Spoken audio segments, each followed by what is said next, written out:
और जब मैं छोड़ना नहीं जानता हूँ, तो ऐसे लोगों ने जिन्होंने कदम रख दिया है मेरी शरण में, मैं उनको फिर कोई ना कोई ऐसी परिस्थिति, कभी कभी लगता है हमें सफलता नहीं मिल पा रही, विपदा पे विपदा आ रही है, तो हमें लगता है बड़े कष्ट मिल रहे हैं भगवान की शरण में। जब से जाने लगे मिशन में, कष्ट ही कष्ट, कहीं कोई सफलता नहीं। उन्होंने कहा इसे सफलता दे दूंगा तो ये लिप्त हो जाएगा, जाल में फंस जाएगा सफलता के। और सफलता का जाल कहाँ तक है? इसी लोक तक। फिर इसका परलोक बिगड़ जाएगा। तो ये एक बार फंसा तो फंसता ही चला जाएगा। अभी तो लगता है कि हमने बहुत उन्नति कर ली, लेकिन ये वर्तमान इस लोक की उन्नति परलोक की उन्नति नहीं है, आपके आगे के जीवन की उन्नति नहीं है। आपने जो उन्नति करी वो भाई 30 साल के बाद उन्नति की, उसके बाद आपने 60 साल तक नौकरी की, उसके बाद क्या किया? तो वो 30 साल में आपने कौन सा वैभव पाठ पा लिया, कौन सा राजपाट पा लिया? पता लगा कि हम अपने मार्ग से भी पतित हो गए, और कहाँ जहाँ पहुँचना चाहिए था, जो हमारे जीवन का लक्ष्य था, वो भी हमारा लक्ष्य पूरा नहीं हो पाया। तो मनुष्य देह धारण करने का लक्ष्य केवल ईश्वर की प्राप्ति है, लेकिन हम क्या करते हैं? डिग्रियां प्राप्त करते हैं, बड़ी बड़ी मनी, पैसे के पीछे भागते हैं, तो क्या ना प्राप्त कर लें। तो हम लोगों का जो एटीट्यूड है, जो सोच है, वो सोच लक्ष्य से विपरीत है। लक्ष्य दूसरा है, लेकिन हमने अपनी सोच की लोग क्या कहेंगे, लोगों के सामने हम क्या बताएंगे? कौन लोग? जो पहले कभी मिले नहीं थे और आगे कभी मिलेंगे नहीं। तो उन लोगों को दिखाने के लिए, जिन लोगों से कभी मतलब रहा नहीं था, आगे रहेगा नहीं, उनको दिखाने के लिए तथाकथित लोगों को। और वो पता नहीं कब तक, जब तक हम बन के आएंगे वो रहेंगे भी कि नहीं रहेंगे, ये भी निश्चित नहीं है कि वो कब चल बसेंगे। तो हमने किसके लिए क्या बीज बोया, क्या किया? अपना भी जन्म बिगाड़ लिया दूसरों की वजह से, और दूसरे कभी अपने होते नहीं है, ना होंगे। तो यहाँ पर गीता में स्वार्थी शब्द एक आता है। स्वार्थी का मतलब होता है जो स्वयं का अर्थ समझ ले, स्वयं के उत्पन्न होने का प्रयोजन समझ ले, कि मेरा जन्म भगवान ने क्यों दिया, मुझे क्यों पैदा किया, क्या कारण है, मुझे क्या प्राप्त करना है, किस लिए आए हैं, क्या करने आए थे। कहते ना, आए थे हरि भजन को, और सब कपास ओढ़ रहे हैं और कह कह के आराम से। तो जीवन का लक्ष्य जो है, उस लक्ष्य से हम लोग भटक जाते हैं, और उसी में हमारा जीवन चला जाता है। और जब चला जाता है तब पछतावा होता है। तब मृत्यु काल में बहुत लोगों के आंसू निकलते हुए देखे हैं। उनको प्रायश्चित होता है कि जब तक जीवन रहा मैंने कभी कुछ नहीं किया, एक मकान बनाया, बच्चों को पढ़ाया लिखाया, मैंने घर के लिए सब कुछ किया, आज इन सबको ऐसे ही छोड़ के जाना पड़ रहा है, और ये सब चीज़ छूट रही है मुझसे, छोड़नी है। तो मैं तो खाली हाथ आया, खाली हाथ जा रहा हूँ, मैं कुछ कर नहीं पाया। और इसी अफसोस में, इसी प्रायश्चित में वो, उसके आंखों से आंसू बहने लगते हैं, और रोते रोते वो चला जाता है, और उसके जीवन का अंत हो जाता है। अब वो जीवन का अंत कुकर सुकर योनि मिलेगी या कौन सी योनि मिलेगी, ये उसको भी नहीं पता है। लेकिन वो इतना बेचैन होता है, क्योंकि इस घर को खाली करना होता है। और जब ये मकान खाली करते हो, तो तुम लोग क्या करते हो? एक एक कमरा झांक झांक के सब देखते हो कि कोई कमरे में सामान तो नहीं रह गया, कुछ बचा तो नहीं रह गया।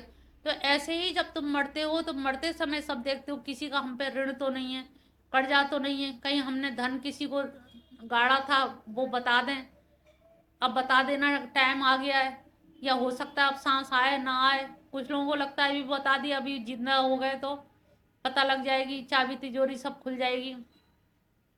तो ये जीवन के जो लक्ष्य है, उस लक्ष्य से हमको नहीं भटकना चाहिए। तो यहाँ पर उन्होंने कहा कि वो क्लेश है, लेकिन हमारे देह अभिमानी जो सगुण उपासक है, उनको भगवान संभाल लेते हैं, और इसीलिए संभालने के कारण ही उनको डर नहीं रहता। वो एक अक्षर पहले भी बताया था, दो शब्द क्या बताए थे? और पीछे, पीछे तुम्हारे बगल में, बोलो रमा, दो शब्द याद कराए थे।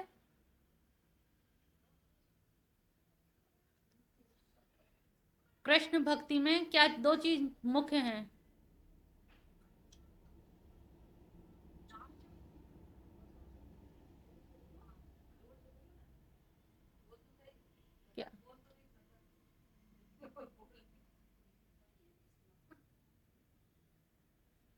आश्रय और अश्रु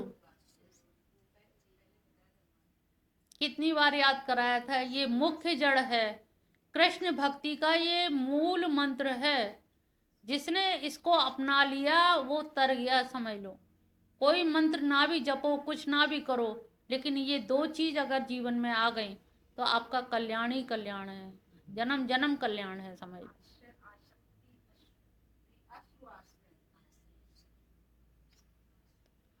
अश्रु और आश्रय रहेगा तो आसक्ति स्वतः ही छूट जाएगी, उसमें फिर आपको छोड़नी नहीं पड़ेगी। आसक्ति त्यागनी पड़ती है, कर्म प्रधान है। और अश्रु भी एक तरह से कृपा प्रधान है। अश्रु आप रोना चाहो कृष्ण के लिए तो आंसू ही नहीं आते। अगर घर का कोई कुछ कह दे तो हजारों आंसू आते हैं, गिनती नहीं बनती।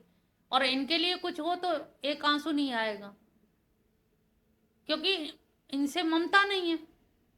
घर के लोगों से ममता बहुत है, तो जिसकी ममता होती है उसी की बातें अच्छी भी लगती है, उसी की बातें बुरी लगती हैं। उनकी बातों, घर की बातों पे बहुत रोना आ जाता है और इनकी किसी बात पर रोना नहीं आता, क्योंकि अभी हमने इनको आश्रय माना नहीं है पूरी तरह से। आश्रय अभी हमारे पांचों पांडव हैं, भीष्म पितामह हैं, बहुत सारे लोग हैं, अभी भरी सभा में बैठे हैं लोग, तो इतने लोगों का जो आश्रय बना हुआ है, तो सभा में बैठे हुए लोगों का हमारा जो आश्रय है, और वो आश्रय ही हमें कहीं भी किसी लायक नहीं रहने देता।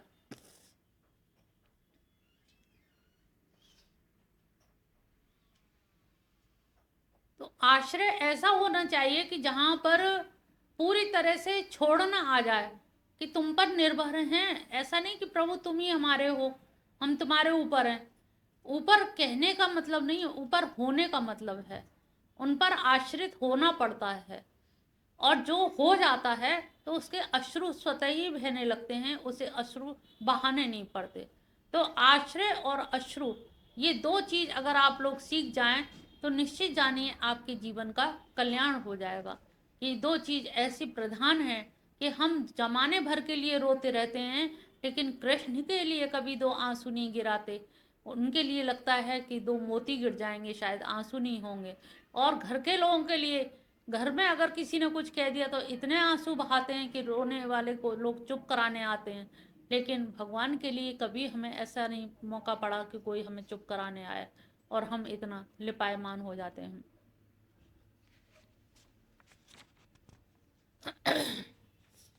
छठा श्लोक। ये तु सर्वाणि कर्माणि मयि सन्न्यस्य मत्परा अनन्येनैव योगेन मां ध्यायन्तुपासते तेषां समुद्धरता मृत्यु संसार सागरात् भवामि न चिरात् पार्थ मया वेशिचेत साम। अब उन्होंने कहा कि आपकी भक्ति अब करें कैसे, किस तरह से करा जाए। तो उन्होंने कहा ये तू सर्वाणी, ये तू ऐसा कर, सर्वाणी जितने भी कर्म जो भी कर रहा है, जैसे भी है, तू पाप भी कर रहा है और पुण्य भी कर रहा है, पाप कहाँ रखेगा और पुण्य कहाँ रखेगा। जब तूने आश्रय मुझे बना लिया तो तू सारे पाप और पुण्य सब मुझे दे दे। तू सर्वाणी करवाणी मई सन्यासी मत परा, कि तू सारे के सारे चीजें जब मुझ में ही दे देगा, मुझ में लगा देगा, तो अनन्य येने योगेन माम ध्यायन्तुपा, और तू अनन्य भाव से मेरा ही ध्यान लगाएगा, ध्यान करेगा, मेरी ही उपासना करेगा, तो तुझे ये भी बोध नहीं रहेगा कि मैं पाप कर रहा हूँ कि पुण्य कर रहा हूँ। ये तो तब रहता है कि जब हम आप में सामाजिक दृष्टिकोण से कि लोग क्या कहेंगे, तब हम देखते हैं कि लोग क्या कहेंगे, तब हम पाप पुण्य की चिंता करते हैं, सत असत की चिंता करते हैं। जब हम प्रेम में पागल होते हैं, अब सबरी झूठे ही बेर खिला रही है, विदुरानी केले के छिलके ही खिला रही है। तो यहाँ पर नियम निषेध और विधेय, ये नियम काम नहीं करते हैं। जब ये काम नहीं करते हैं तो वहां पर उन्होंने कहा कि तू जो भी कर्म कर रहा है, तूने अगर छिलके भी दिए तो वो भी उन्होंने स्वीकार कर लिए। ये नहीं कहा कि छिलके क्यों दे रही हो और तुम फली बाहर फेंकते जा रहे हो, केले बाहर फेंक रही हो। तो ये जो भाव की प्रधानता है, तो सर्वाणी कर्माणी तुम्हारे भाव प्रधान हो, श्रद्धा प्रधान हो, और तुम श्रद्धा से वो सारे के सारे कर्म तुम मेरे ऊपर मेरे ऊपर मत परा, मेरे परायण जो आश्रय कही है ना, तो आश्रय का मतलब मत परा, मेरे ही परायण, एकदम परायण हो जाओ कि जो वो भगवान करेंगे विश्वास अंदर से हो, शब्दों में ना हो। तातिन तिनता धादिन दिंदा शब्दों में ना हो, ये लय ताल में तबले में उतरना चाहिए। तो हम व्यवहार जगत में इन शब्दों को उतारें, तभी हमारा कल्याण होगा। जो अनन्य भाव से मुझ में ही योग और मेरे ही ध्यान लगाए रहते हैं, तेसाम, उनका मैं क्या करता हूँ, तेसाम उनका मैं समुद्धरता, इस संसार सागर से ना चिराग, जरा भी क्षण नहीं लगता, थोड़ा भी समय नहीं लगता, मैं उनको उद्धार कर देता हूँ, उनको कहीं भी व्यवधान नहीं आने देता। क्योंकि मयावेशित चेतसाम, उन्होंने क्या किया है, कुछ सोचा ही नहीं मेरे अलावा, कुछ विचार ही नहीं किया है। जब मेरे अलावा कुछ सोचा ही नहीं है, तो मैं उन पर इतना विश्वास रहता है। जैसे एक कहानी की, एक अंग्रेज था, तूफान आ गया पानी के जहाज में, और तूफान आने पे बहुत तेजी से, तो तूफान के टाइम में ही उसकी पत्नी भी बहुत घबरा रही, सभी लोग घबरा रहे थे।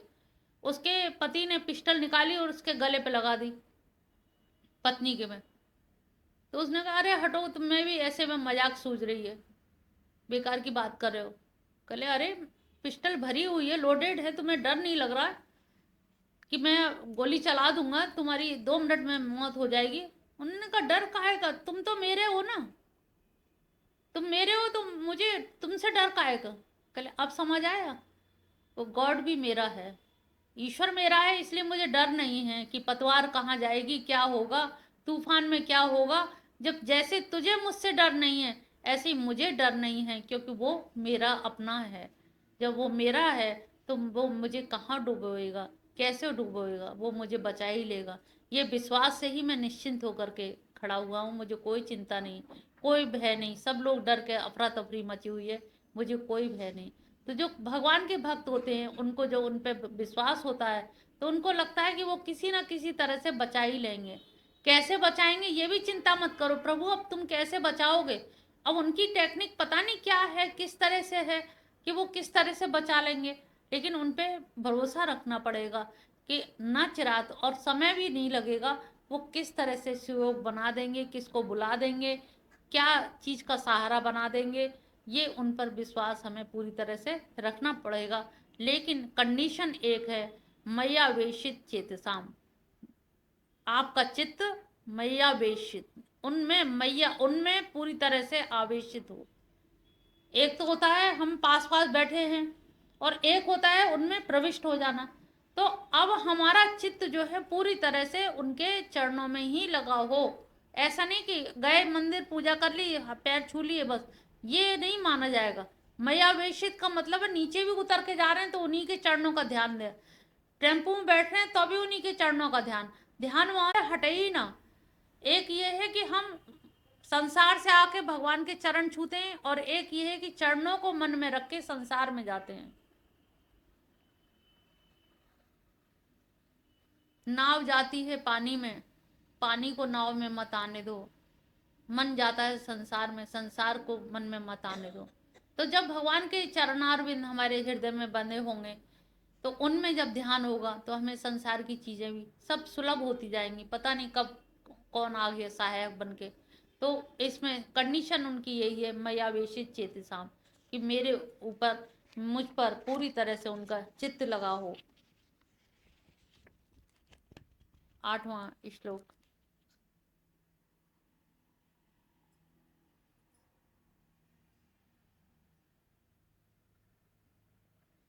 मयावेशित में एक बड़ा अच्छा एक उदाहरण दिया गया है कि जिसका चित्त ईश्वर में लगा होता है, तो उसको मृत्यु के समय में भी उसके ऊपर जो होती है ना, बहुतों के कहते हैं ना कैसी मूर्धनी सी फैल गई है, और कुछ भक्तों के चित्त बड़े शांत होते हैं और शांति से ही चले जाते हैं। तो वो शांत चित्त क्यों लगते हैं? उनके चेहरे पे प्रसन्नता लगती ही नहीं कि ये डेड बॉडी है या इस तरह से। तो बड़े मतलब अच्छा सा भाव आता है। तो उसमें जैसे कबीर ने कहा है ना, दुल्हनी आवो गावो मंगलचार, कृष्ण आए मेरे भरतार। तो कृष्ण भरतार बन के आए हैं, ये अगर भाव रहे तो सब ये भक्तों में ये कहा जाता है, वैष्णव भक्तों में होगा, वृंदावन में भी है, यहाँ पर भी, कि राम राम सत्य तो सभी कहते हैं, लेकिन वैष्णव भक्तों में कीर्तन करते हुए जाते हैं, ढोलक बजाते हुए जाते हैं। वहां पर जो मर गया, अब राम नाम सत्य क्या कहना, और कौन नहीं जानता। तो ऐसा वो करते हैं कि कीर्तन करते हुए शमशान तक जाते हैं, ढोलक मजीरा गाते हुए उछल उछल के कीर्तन करते हैं, जिससे कोई भी यमराज के दूत पास में नहीं पटक पाते, और उसका भी कल्याण होता है, जो लोग जाते हैं उनका भी कल्याण होता है। तो उसके चेहरे पे वो मुदिता का भाव आता है। डेड बॉडी होने के बाद भी भक्त की ये पहचान है कि उसके चेहरे पे वही प्रकाश और वही आनंद, कि मैं तो अपने भरतार से मिलने जा रहा हूँ, मेरा वियोग काय का। जिनके से वियोग हो रहा है वो तो क्षणिक थे, वो तो रास्ते में मिले थे, स्टेशन पे ट्रेन में चढ़े और उतर गए। भाई हमारे भाई बहन भी कभी कभी पैदा हुआ, कोई आगे पीछे, कोई कभी कभी कहीं, तो कोई कहीं चला गया। तो ऐसे इनके बिछुड़ने का हम गम लेके क्यों जाएं? तो हम उन भगवान कृष्ण के भरतार के मिलने की लगन अगर हमारे अंदर है कि दुल्हन आवो गाओ मंगलचार, हम अपनी और चार सखियों को बुला लें, हमारे प्राण पखेरु निकल भी रहे हो, गंभीर समस्या हो, तो हम लोगों को बुला लें और कहें कि नहीं कीर्तन करो, तो हम चैन से जा पाएंगे। कानों में कीर्तन की आवाज़ सुनते रहेंगे तो निश्चित तौर से जानिए कि हमारा जाना भी सुगम हो जाएगा, सहज हो जाएगा। तो ऐसा भक्तों के गमन भी बड़ा सार्थक गमन बताया गया है। 8वां श्लोक, मय्येव मन आधस्वं मयि बुद्धिं निवेश निवसिष्यसि मय्येव अत ऊर्ध्वं न संशय। इसमें बिल्कुल भी संशय नहीं है। किसमें? मय्येव मन आदत, तुम मुझ में ही मन को रख दो। अब यहाँ पर अर्जुन को लग रहा है कि भगवान कोई भांडा बर्तन है कि उनमें रख दें, कि मन मुझ में रख दो, कैसे रख दें? और दूसरे पक्ष में देखो तो मन को रखने से क्या है, जैसे दही जमाना होता है तो दूध जमाने के लिए क्या होता है, हिलाना डुलाना नहीं होता है, तो जामन लगा के एक जगह रख दिया जाता है। तो एक आशय ये भी हो सकता है कि तूने मन को यहाँ रख दिया तो अब हिला डुला मत, तो फिर अब दूसरी की तरफ मत भटक, मन को रख दिया है तो रख ही दिया है, हिलाएगा डुलाएगा तो जमेगा भी नहीं, और वो किसी लायक नहीं रहेगा, ना तो मठाई बन पाएगा, ना खाने लायक, ना फेंकने लायक, किसी लायक नहीं रहेगा। एक तो ये है। और दूसरा, इसको अद्वैत वेदांत की दृष्टि से देखते हैं तो उन्होंने कहा कि दरअसल तू कहाँ रखेगा अपने मन को, चल रख ले, तू जहां भी रख ले, क्योंकि सब जगह तो मैं ही हूं। एक मछली ने बड़ी मछली से पूछा कि बड़े चर्चाएं होती हैं दिन भर कि सागर बहुत विशाल है, सागर बहुत विशाल है, एक दिन मुझे सागर देखना है, एक बार मुझे दिखा लाइए आप। बड़ी मछली को हंसी आई, पगली तू सागर में ही तो रह रही है, तुझे दिखा कहाँ लाऊं? कहले लोग तो सागर की चर्चा करते हैं, तो चलो ना कहीं। कहले निकलेंगे कैसे?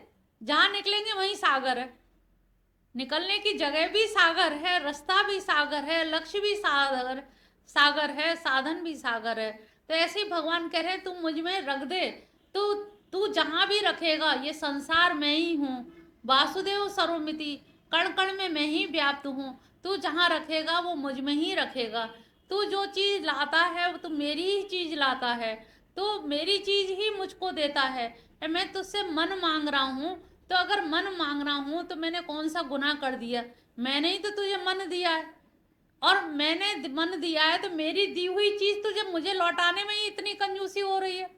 भाई मैं तुझसे तेरी चीज तो कुछ मांग नहीं रहा, तेरा है क्या? क्या चीज है तेरे पास? कुछ भी तो नहीं, सब मेरा दिया हुआ है।